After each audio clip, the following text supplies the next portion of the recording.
Episode की शुरुआत में फिर से लाइट और मिस माकी का सीन दिखाया जाता है और लाइट मन में यही सोच रहा होता है कि चाहे कुछ भी हो लेकिन इसको पता है कि सच क्या है और अगर इसने ये बात पुलिस को बता दी तो उनको ज्यादा समय नहीं लगेगा ये पता लगाने में कि लाइट यागामी ही कीरा है, तो इसलिए मुझे इसको खत्म करना होगा। तो यहाँ पे लाइट कहता है कि हमें जल्द से जल्द इसके ऊपर इन्वेस्टिगेशन शुरू करनी होगी। तो क्या आपने ये बात किसी और को भी बताई है? तो मिस माकी कहती है नहीं, मैंने ये बात सिर्फ तुम्हें बताई है। तो रियुक कहता है क्या बात है, बहुत लकी हो तुम, लेकिन तुम इसको मारोगे कैसे? अगर यहाँ पे उसे मार डालोगे तो अच्छा नहीं रहेगा, है ना? तो यहाँ पे लाइट अपने जेब में से वो डेथ नोट का पेज निकालता है और वो कहता है कि आप मुझे बस चेकिंग इंसिडेंट की वो डेट वगैरह बताओगे?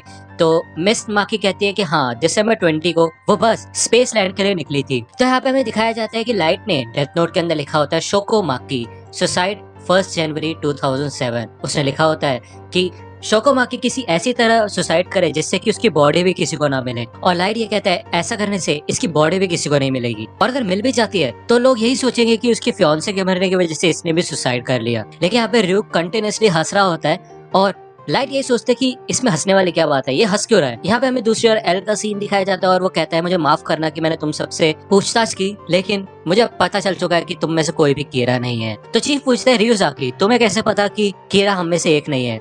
तो एल कहते हैं मैंने शुरुआत से ही कुछ ऐसे ट्रैप्स लगाए थे जिससे कि मुझे पता चल जाए कि तुम में से कोई एक कीरा है या नहीं, लेकिन अब उन सब की कोई जरूरत नहीं पड़ेगी। यहाँ पे एल का फोन बजता है और वो फोन पिक करता है। मात्सुरा कहता है कि वाह, इसने हमें अपने सेल फोन ऑफ करने के लिए कहा और खुद फोन पे बात कर रहा है। तो यहाँ पे एल यही कहता है कि ठीक है अंदर आ जाओ, और वो फोन कट करके कहता है कि वाटारी इधर आ रहा है। तो लाइट वो पेज अपनी जेब में रख लेता है और कहता है कि मैं आपकी तरफ से हेडक्वार्टर्स में ये बात बता दूंगा। तो मिस माकी कहती है कि नहीं, मैं ये खुद ही कहना चाहती हूँ और मैं खुद ही उनसे बात करूंगी। तो यहाँ पे लाइट कहता है कि बस 10 सेकंड बचे हैं, मैं देखना चाहता हूँ कि ये कैसे मरेगी, लेकिन मैं साथ ही साथ ये भी नहीं चाहता कि कोई मेरे को इसका पीछा करते हुए देख ले। चलो चलो जल्दी मर भी जाओ। इधर 40 सेकंड पूरे हो जाते हैं और अभी भी ये नॉर्मली चल रहे होते हैं। मिस माकी कहती है कीरा जरूर पकड़ा जाएगा, है ना? तो यहाँ पे लाइट अपनी घड़ी में टाइम देखता है और ऑलरेडी यहाँ पे 40 सेकंड से ऊपर हो चुके होते हैं। वो कहते हैं कि टाइम तो हो चुका है, क्या चल कह रहा है? ये तो बहुत अजीब है, ये बंदी मर क्यों नहीं रही? इससे पहले भी मैंने टेस्ट में ये देखा है कि मेरे को बस सुसाइड लिखने की जरूरत थी और विक्टिम खुद ही अपने आप को मार लेता था जैसे मैंने लिखा होता था, और ऐसा मैंने कई बार ट्राई किया है और मुझे पता है कि मैं विक्टिम्स को मरने से पहले कंट्रोल कर सकता हूँ, तो अभी ऐसा क्यों हुआ? यहाँ पे रियुक कंटिन्यूअसली हंस रहा होता है। तो लाइट सोचते कि हाँ रियुक ये तब से हंसे जा रहा है और काफी अजीब है, ये ऐसे हंसता नहीं है। और कमाल की बात यह है जब मैं मिस माकी से उसका नाम पूछा था तब भी वो हंस रहा था, और जब भी मिस माकी का नाम सामने आया है तभी वो हंस रहा था। इसका मतलब ये नकली नाम यूज कर रही है। यहाँ पे हमें दूसरी ओर वातारी का सीन दिखाया जाता है और वो इन सब के सामने आ चुका होता है। वो कहता है मैं वातारी हूँ। ये सब पूछते हैं कि आप पहले वाले आउटफिट में क्यों नहीं हो? तो वातारी कहता है इस वजह से क्योंकि अगर मैं उस आउटफिट में घूमूंगा तो उससे सबको पता चल जाएगा कि मैं वातारी हूँ, और उससे लोगों को एल के लोकेशन का भी पता चल जाएगा। और मैं तुम लोगों को अपना फेस इसलिए दिखा रहा हूँ क्योंकि तुमने रियोजाकी का भरोसा जीत दिया है। इधर एल ने इन सभी ऑफिसर्स के लिए फेक पुलिस आईडीज बनवाई होती है और उसमें नकली नाम होते हैं, और एल इन्हें कहता है कि जब भी तुमसे तुम्हारी आइडेंटिटी प्रूफ मांगा जाए तो तुम यही आईडीज यूज करोगे, इससे तुम कीरा से बच सकोगे। या दूसरी ओर हमें फिर से लाइट का सीन दिखाया जाता है और वो कहता है हाँ पक्का ये नकली नाम यूज कर रही है क्योंकि रियुक इसका असली नाम देख सकता है, इसलिए वो इतनी देर से हंस रहा है। इसका मतलब ये बंदी काफी चालाक है, इसको पता है कि रेप एम्बर ने अपनी आईडी दिखाई थी इसलिए वो मारा गया, तो वो अपना नाम तो कभी भी नहीं बताने वाली। ये तो बहुत बुरा है, और अब क्योंकि उसने अपना नाम मेरे को पहले ही बता दिया तो मैं उसका नाम भी उससे फिर से नहीं पूछ सकता। अगर मैं उससे बार बार पूछूंगा तो उसे मेरे पे ही शक हो जाएगा। तो यहाँ पे मिस माकी कहती है चलो अब मुझे हेडक्वार्टर्स में देखना चाहिए कि कोई आया है या नहीं आया। तो लाइट कहता है ठीक है जरूर, हो सकता है कि कोई आ गया हो। यहाँ पे लाइट जा रहा होता है और वो कहता है कि अब मैं क्या करूँ यार, इस हिसाब से तो मैं फंस जाऊंगा, और हाँ मैंने तो इसको प्रॉमिस किया था अगर मेरे डैड का कॉल आएगा तो मैं उससे बात कराऊंगा, तो मैं क्या करूँ? मेरे डैड ने अगर अभी कॉल कर दिया तो मैं क्या कर सकता हूँ? तो लाइट यही कहता है कि अरे मैं भूल ही गया था, बस मेरे को यहाँ पे अपना सेल फोन ही तो स्विच ऑफ करना है ना, प्रॉब्लम सॉल्व, अब शांत रहो। अब बस मुझे उसका नाम पता लगवा रहा है। वैसे भी वो एक औरत है, उसकी पॉकेट में उसके पर्स में कहीं ना कहीं ड्राइविंग लाइसेंस या फिर कुछ होगा, ऐसी कोई आइडेंटिटी होगी जहाँ पे उसका असली नाम लिखा होगा। यहाँ पे लाइट सोचते है कि वो फोर्सफुली भी इससे आइडेंटिटी प्रूफ निकलवा सकता है, लेकिन वो यहाँ पे सीन क्रिएट नहीं करना चाहता, और वैसे भी वो बहुत ज्यादा चौकन्ना है। मुझे कोई ऐसा तरीका अपनाना है जिससे कि किसी को भी कोई शक ना हो। यहाँ पे पीछे रियुक होता है और वो कहता है कि लाइट मैं तुम्हें बता दूं कि आई डील हमेशा ओपन रहती है, बहुत आसान है, तुम्हें बस ऐसा फील होगा जैसे तुमने कॉन्टेक्ट लेंसेज लगा ली हो। तो लाइट कहता है क्या अपनी आधी जिंदगी वो भी इस बंदी का नाम पता लगाने के लिए? बिल्कुल नहीं, और चुप हो जाओ शिनिगामी। यहाँ पे मिस माकी रुकती है और पीछे मुड़ती है। वो कहती है आपको अभी भी पुलिस डिपार्टमेंट में कोई काम है क्या, क्योंकि मैं वहाँ पे अकेले ही जाना चाहती हूँ। तो लाइट कहते हैं हाँ समझ गया।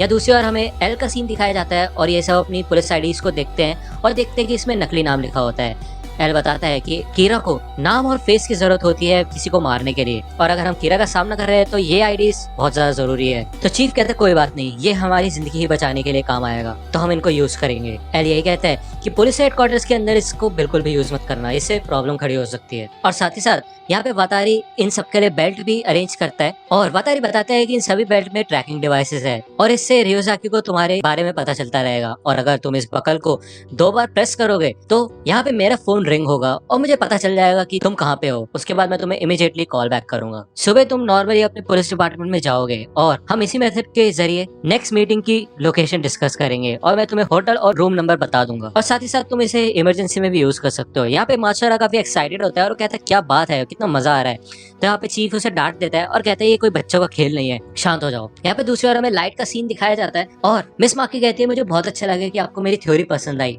लेकिन अब मैं चलती हूँ। यहाँ पे लाइट मन में सोचता है कि क्योंकि रियोक ने आइडियल क्या मेंशन किया है, इसका मतलब ये पक्का नकली नाम ही यूज कर रही है। जो इन्फॉर्मेशन इसके पास है वो सारी इन्फॉर्मेशन अगर पुलिस को बता देगी और उनको पता चलेगा कि रे पेन पर मुझे इन्वेस्टिगेट कर रहा था तो पूरा शक मेरे ऊपर ही जाएगा। तो यहाँ पे रियोक कहता है वो जा रही है, चलेगा तुम्हें? तो यहाँ पे लाइट मन में सोचता है कि बस 5 मिनट बचे हैं, वो 5 मिनट के अंदर हेडक्वार्टर्स में पहुंच जाएगी। सोचो, मुझे कुछ ऐसा सोचना है जिससे कि मैं 5 मिनट के अंदर उसका नाम निकलवा सकूं। यहाँ पे लाइट अभी भी मिस माकी के पीछे चलता रहता है और वो सोचता है कि वो हेडक्वार्टर्स में जा रही है, अगर वहाँ पे कोई आ गया होगा तो मैं गया, मुझे जल्द से जल्द उसका असली नाम पता लगा के उसको मारना होगा। नहीं, अब तो बस 3 मिनट ही बचे हैं। तो यहाँ पे लाइट भाग के मिस माकी के पास जाता है और कहता है एक्सक्यूज मी, मैंने तुम्हें एक बात नहीं बताई, दरअसल तुम हेडक्वार्टर्स में कभी भी किसी से कांटेक्ट कर ही नहीं पाओगी। तो मिस माकी बोलती है ऐसा क्यों बोल रहे हो?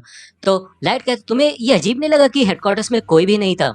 ऐसा होता है कहीं? अब मैं तुम्हें बता दूं कि कीरा इन्वेस्टिगेशन को इसी तरह डिजाइन किया गया है जिससे कि किसी को पता ही न चले कि कौन कौन इन्वेस्टिगेशन में शामिल है। अगर नॉर्मल लोगों को पता चल जाएगा कि टीम प्लानिंग कैसे चल रही है तो पुलिस ऑफिसर्स के साथ भी वही होगा जो कि तुम्हारे फियांसे के साथ हुआ। इस वजह से तुम्हें यह कहा गया कि हेडक्वार्टर्स में कोई भी नहीं है। दूसरे शब्दों में कहूँ तो तुम्हें कभी भी किसी हेडक्वार्टर्स के ऑफिसर से बात नहीं करने दी जाएगी। तो रियोक कहता है क्या बात है लाइट, तुम तो कमाल के हो। तो मिस माकी कहते तो तुम्हें इतनी सारी इन्फॉर्मेशन कहाँ से मिल गई? तो रियोक कहता है नहीं, मैं अपने शब्द वापस लेता हूँ, ये भी काफी कमाल की है। तो लाइट कहता है लगता है तुमने मेरे पास कोई और चारा नहीं छोड़ा, मेरे को इसलिए पता है क्योंकि मैं टास्क फोर्स का ही मेंबर हूँ। तो मिस माकी कहती क्या, तो तुम क्या कहना चाहते हो कि तुम टास्क फोर्स में हो? तो लाइट कहता है हाँ, एल अभी टास्क फोर्स का इंचार्ज है। और एल को काफी परेशानी हो रही थी क्योंकि बहुत सारे ऑफिसर्स ने पहले हेडक्वार्टर्स में से नौकरी छोड़ दी है क्योंकि वो कीरा से डरते हैं, और मैं तो सिर्फ एक हाई स्कूल स्टूडेंट हूँ और मैंने पहले भी पुलिस की हेल्प की है 2 केसेस को सॉल्व करने में, और एल को ये बात पसंद आई। इस वजह से मैं हेडक्वार्टर्स में कभी भी जा सकता हूँ और मैं अपने हिसाब से इन्वेस्टिगेशन भी कर सकता हूँ। इस हिसाब से अभी जो भी लोग टास्क फोर्स के अंदर है उन सभी मेंबर्स को एल ने खुद चुना है और एल उन पे पूरा भरोसा करता है। यहाँ पे रियोक कंटिन्यूअसली हंस रहा होता है बहुत बुरी तरह, और मिस माकी कहती है कि हाँ मैं समझ सकती हूँ, लेकिन फिर भी मैं हेडक्वार्टर्स ही जाऊंगी, थैंक यू वेरी मच। यहाँ पे मिस माकी जाने लग जाती है। यहाँ पे दूसरी ओर एल इन सबसे कहता है कि अभी इस समय हेडक्वार्टर्स में कौन है? तो चीफ कहता है कोई नहीं। तो एल कहता है ये तो बहुत बुरा है, वहाँ पे एक ना एक इंसान तो होना ही चाहिए, फिर चाहे तुम शिफ्ट्स में जाओ। तो यहाँ पे चीफ आइजावा को भेज देता है हेडक्वार्टर्स के लिए, और दूसरी ओर हमें यहाँ पे लाइट का सीन दिखाया जाता है। वो कहता है मिस माकी रुको ना, एल से मिलना तो बिल्कुल नामुमकिन है। तो मिस माकी कहती नहीं, वो मुझसे मिल लेगा। भले मैंने सिर्फ उसके ऑर्डर्स कंप्यूटर स्क्रीन से ही फॉलो किए थे, लेकिन 2 साल पहले अमेरिका में मैं एल के साथ एक केस पे काम कर रही थी। 3 महीने पहले तक मैं एक FBI एजेंट थी। तो लाइट बोलते हैं हाँ ये हुई ना बात, अब मैं इसको यूज कर सकता हूँ। तो लाइट कहता है कमाल है, जब भी तुम्हारे डिटेक्टिव स्किल्स इतने कमाल के हैं, तुम एकदम सावधानी से सारे काम करती हो और इतना सही तरीके से सोचती हो, शायद मुझे भी तुमसे कुछ सीखना चाहिए। तो यहाँ पे रियोक कहता है वाह, एक झूठ के बाद दूसरा झूठ, कमाल है। तो मिस माकी कहती है कि मैं तो किसी पे भी भरोसा नहीं कर सकती, इसलिए मैं खुद ही इस केस को सॉल्व करने में लगी हूँ, ना ही पुलिस पे ना ही टास्क फोर्स में, मैं सिर्फ एल पे ही भरोसा करती हूँ। मुझे लग रहा था अगर मैं हेडक्वार्टर्स में जाऊंगी और अपना नाम और फेस दिखा दूंगी तो एल मुझसे डायरेक्टली बात कर लेगा। तो लाइट कहता है कि फिर तुमने मेरे को ये बात क्यों बताई कि तुम एल से बात करना चाहती हो? तो यहाँ पे मिस माकी कहती है मैं तो हेडक्वार्टर्स में किसी से मिलना चाहती थी और जब मेरे को मिलने नहीं दिया गया तो मुझे गुस्सा आया। फिर मेरे को एक ऐसा इंसान मिला जिसने कहा कि वो लीड एग्जीक्यूटिव का बेटा है। नहीं नहीं, ये बात नहीं है, सच बताऊं तो तुम मुझे एल की तरह लगते हो, मुझे ऐसा महसूस हुआ कि तुम दोनों एक जैसे ही हो। तो लाइट कहता है कि हम ये केस एक साथ मिलकर सॉल्व करें, क्या तुम हमारी टास्क फोर्स में ज्वाइन होगी? क्योंकि हमें तुम जैसे लोगों की बहुत ज्यादा जरूरत है। अभी तो तुम नॉर्मल इन्फॉर्मेशन इकट्ठी कर रही हो, लेकिन तुम तो पहले एक FBI एजेंट थी ना, तो तुम तो सबसे ज्यादा टैलेंटेड हो और एल भी तुम पे भरोसा करता है। लेकिन टास्क फोर्स ज्वाइन करने के लिए तुम्हारे पास एक आइडेंटिफिकेशन होनी चाहिए और एक रिकमेंडेशन होनी चाहिए एक डिटेक्टिव की, और आखिर में तुम्हें एल की परमिशन मिलनी चाहिए। तो मिस माकी कहती है क्या तुम मुझे ज्वाइन करवाना चाहते हो? तो लाइट कहता है हाँ, शायद ये हमारी किस्मत में लिखा था कि मैं तुमसे आज मिलूं, तो मैं तुम्हें रिकमेंड करूंगा। यहाँ पे दिखाया जाता है कि आयजावा रास्ते में ही होता है और दूसरी ओर लाइट कहता है अरे मुझे माफ करना, शायद मैं ज्यादा एक्साइटेड हो गया, लेकिन अगर तुम इन्वेस्टिगेशन के अंदर आओगी तो आओगी कैसे, क्योंकि तुम्हारे पर्सनल काम भी है और तुम वैसे भी अमेरिका में रहती हो, तो शायद तुम्हारे लिए ये नामुमकिन होगा। तो मिस माकी बोलती है कि मैं वैसे भी अपने फियांसे के साथ अमेरिका में ही जाके रहती और इस स्प्रिंग में हम शादी करने वाले थे, लेकिन अब तो वो मर चुका है और अब मुझे नहीं पता कि मैं आगे क्या करूंगी। तो यहाँ पे लाइट मन में बोलता है बस यहाँ तक पहुंच गए ना, अब मुझे बस थोड़ी और इनकरेजमेंट देनी है। तो लाइट बोलता है अभी तो तुम बहुत जवान हो और बहुत खूबसूरत हो, तुम्हें इस खतरनाक इन्वेस्टिगेशन में नहीं जुड़ना चाहिए। तो मिस माकी बोलती है नहीं, मेरे को जुड़ना है और मेरे पास अब खोने के लिए कुछ बचा नहीं है, मुझे कीरा को पकड़ना है और यही मेरी जिंदगी का मकसद है, तो मुझे भी अपने साथ केस में इन्वेस्टिगेट करने दो। यहाँ पे र्यूक ये सब देख के पागलों की तरह हंसने लग जाता है और यहाँ पे लाइट उसको सुन के भी इग्नोर करता है और कहता है कि ये तो बहुत अच्छा है, तो मेरे को आपकी कोई पर्सनल आईडी या फिर कुछ और देखना होगा क्योंकि उसकी जरूरत पड़ेगी। तो मिस माकी बोलती है वैसे मैंने जो तुम्हें अपना पहले नाम बताया था वो मेरा असली नाम नहीं था, मुझे माफ करना। तो लाइट कहता है अरे कोई बात नहीं, मैं समझ सकता हूँ, तुम बहुत सोच समझ के चलती हो, इस वजह से तुम सबसे आगे रह सकती हो, लेकिन अभी के लिए तो प्रूफ की जरूरत पड़ेगी। तो मिस माकी कहती है कि ड्राइविंग लाइसेंस चलेगा? तो लाइट कहता है हाँ चलेगा। तो यहाँ पे मिस माकी अपनी आइडेंटिटी लाइट को दे देती है और यहाँ पे स्नोफॉल शुरू हो जाती है। उस स्नोफॉल के चलते यहाँ पे आयजावा आ रहा होता है और वो अपना अम्ब्रेला ओपन कर लेता है और यहाँ पे साइड में ही लाइट और मिस माकी खड़े होते हैं, वो अम्ब्रेला की वजह से उनको देख नहीं पाता। और यहाँ पे मिस माकी का असली नाम होता है नाओमी मिसोरा और यहाँ पे डेथ नोट के अंदर लाइट ने लिख दिया होता है नाओमी मिसोरा 1 जनवरी 2007 सुसाइड। वो ऐसा सुसाइड करेगी जिससे उसकी बॉडी भी किसी को नहीं मिलेगी। यहाँ पे साइड में से आयजावा निकल के जाता है और लाइट अपने डेथ नोट के पेज में सब कुछ लिख देता है और वो अपनी घड़ी को देखता है। नाओमी पूछती है कि मुझे माफ करना, क्या मैं तुमसे पूछ सकती हूँ कि तुम बार बार अपनी घड़ी क्यों देखते रहते हो?